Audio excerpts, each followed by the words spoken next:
Edward Perez and Blake. Um, this is the author, Charles W. Chestnut. Chestnut's parents were both freed African Americans that moved to Ohio to escape Southern racism. He grew up in the South and got to witness the negotiations between the North and the South.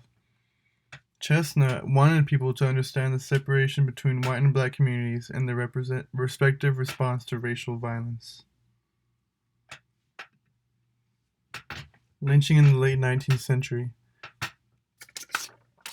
Lynching was the act of killing someone by a mob for an offense, often without a trial.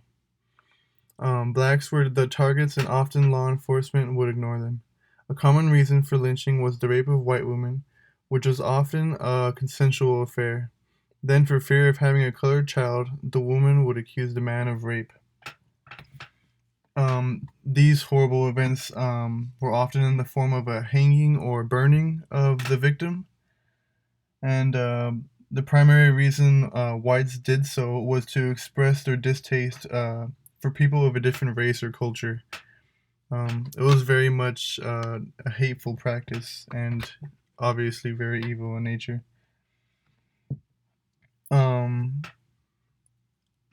As we see in this picture, they actually have other African Americans witness the event. This was done as a way for whites to establish their social dominance and hierarchy. They wanted to strike fear into African Americans so that they did not oppose society in any way. That's just, obviously it's very terrible that young black children were witnessing these horrors and being brought up in such a harsh environment. It's just really, really just absurd that things like this were allowed to happen. It was also very common for these blacks to be wrongly accused. This is seen in the Marrow of Tradition when looking at Sandy, who was going to be lynched for killing Aunt Polly.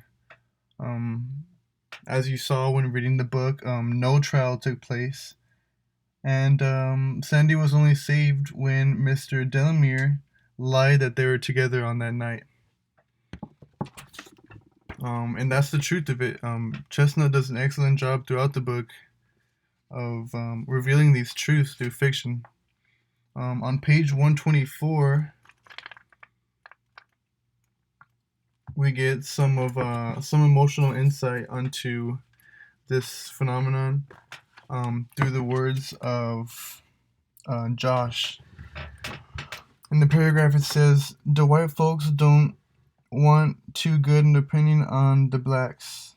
If they had a good opinion of them, they wouldn't have no excuse for busting and hanging and burning them. But if they can't keep from doing it, let them get the right man. This way, or picking up the first black they come across and stringing him up regardless ought to be stopped. And stopped right now."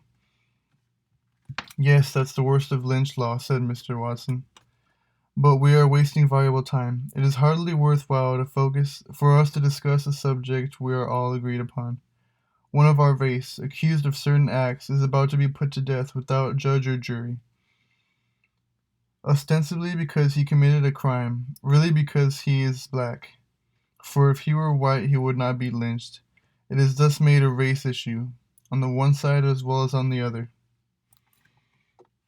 So obviously we can see here that he did not have the trial, that blacks were aware that they were being wrongly accused of these crimes, and just overall just how unfair the whole situation was and cruel it was.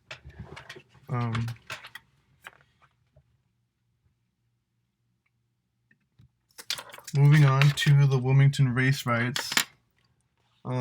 This event took place on November 10th, 1898 in Wilmington, North Carolina. During this event, white men burned down a black-owned printing press, murdered black residents, and forced black and white city officials to resign. This event was caused by unsubstantiated claims of black men raping white women that were published in a white-owned newspaper. This scandalism is also one that is very common, and it is also present throughout the book. It also started largely due to the rise of African American participation in politics. The white Democrats could not accept this because they felt superior to blacks, and they felt so superior that they simply refused to be governed by them. This is why they formed a mob that violently attacked blacks, particularly those involved in politics. This resulted in 1,400 black residents leaving the town. They were forced. It also resulted in many other African Americans who weren't involved also being caught up in the disaster, and it's really unfortunate. Here we can see an image of a building burning down. We can also see that there are even children in this crowd, and it's just absurd that there would be children participating in such an event. Chestnut, throughout the novel, also does an excellent job of portraying the horrors of this event, and does so on page 188.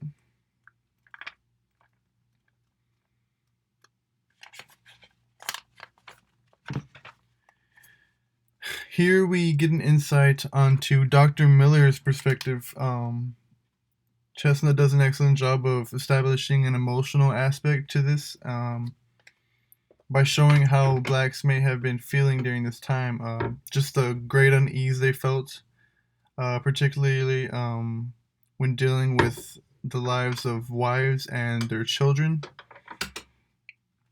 Here it says, a few rods farther on, he came running over the body of a wounded man who lay groaning by the wayside. That's obviously good imagery there. Every professional instinct urged him to stop and offer aid to the sufferer, but the uncertainty concerning his wife and child proved a stronger motive and urged him restlessly forward. Here and there the ominous sound of firearms was audible. He might have thought this merely a part of the show, like a powder play of the Arabs, but for the bloody confirmation of its earnestness which had already assailed his vision. Somewhere in the seething cauldron of unrestrained passions were his wife and child, and he must hurry on. So one can only imagine just the mental strain it must put on someone to be searching for your child and wife during a time where blacks were getting murdered on the street, and it's just terrible to think about. Obviously, we see later on that Dr. Miller's son was actually caught up in the mess, and it really seeks to establish that emotional aspect that we often don't get in the history books, or we just simply don't get in the history books. On page 193, we also get some good imagery of this event portrayed by Chestnut. It says, crowds of white men and half-grown boys, drunk with whiskey or with license, raged through the streets, beating, chasing, or killing any black so unfortunate as to fall into their hands. Why any particular black was assailed, no one stopped to inquire. It was merely a white mob thirsting for black blood, with no more coincidence or discrimination than would be exercised by a wolf in a sheepfold. It was race against race, the whites against the blacks, and it was a one-sided affair. Obviously there we just see just how unfair this event was towards African Americans and how just gruesome it was. On page 196, I think this one really does the most to establish how disturbing this event was.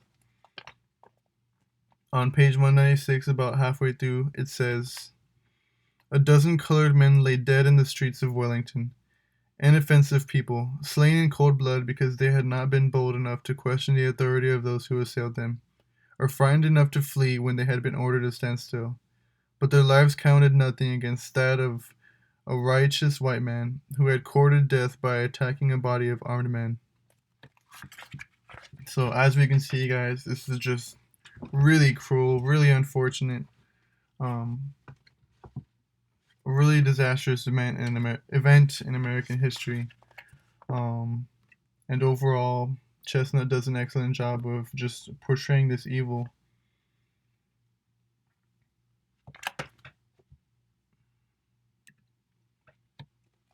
Finally, we have the Jim Crow laws. Um, the Jim Crow laws were a series of laws from 1877 to the 1960s that segregated whites from blacks and treated blacks as inferior to whites. Sexual relations between races was forbidden. Blacks and whites were not to eat together. Black people had to ride in the back of a car or bus. A black man could not offer his hand to shake a white man, etc. Jim Crow laws covered every aspect of everyday life, from restrooms and drinking fountains to education and the military. One of the main issues we see when looking at the issue of sexual relations being forbidden is looking at Olivia's father, who had an affair with an African American woman, and just how focused she was on not letting the secret be revealed due to the fact that it would negatively impact her family's reputation, which is obviously also a very sad thing to consider.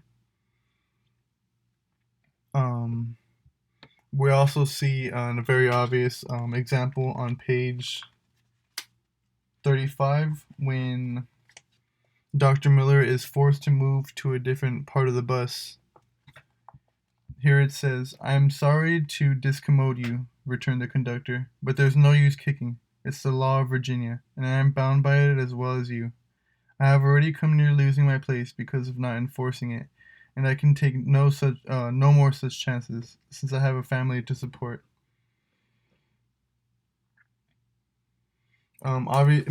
Here we can see that there were whites who had a sense of morality. However, these laws, they were bound by them. They were forced to obey them because if not, they could lose their jobs. Another big part is that they can lose their reputation as a white man in society.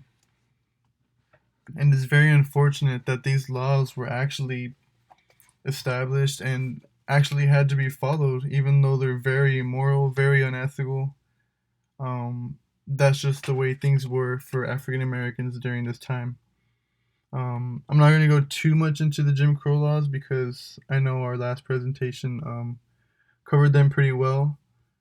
But I do still want to show these pictures. Obviously, on the right, we can see the whites in the front of the bus while the blacks are forced to move to the back. On the left, we also see signs that were put up in public. Obviously, no dogs, no blacks or Mexicans. The restrooms were also segregated between whites and blacks. And so there's that. Overall, I found that Chestnut did a really great job of revealing these horrors. I think overall he does an excellent job of portraying it through fiction, and that this insight and this emotional ground that he establishes through having us see these events unfold through the eyes of African Americans and how negatively it impacted their lives and just how horrible the events were as a whole. I think at the end when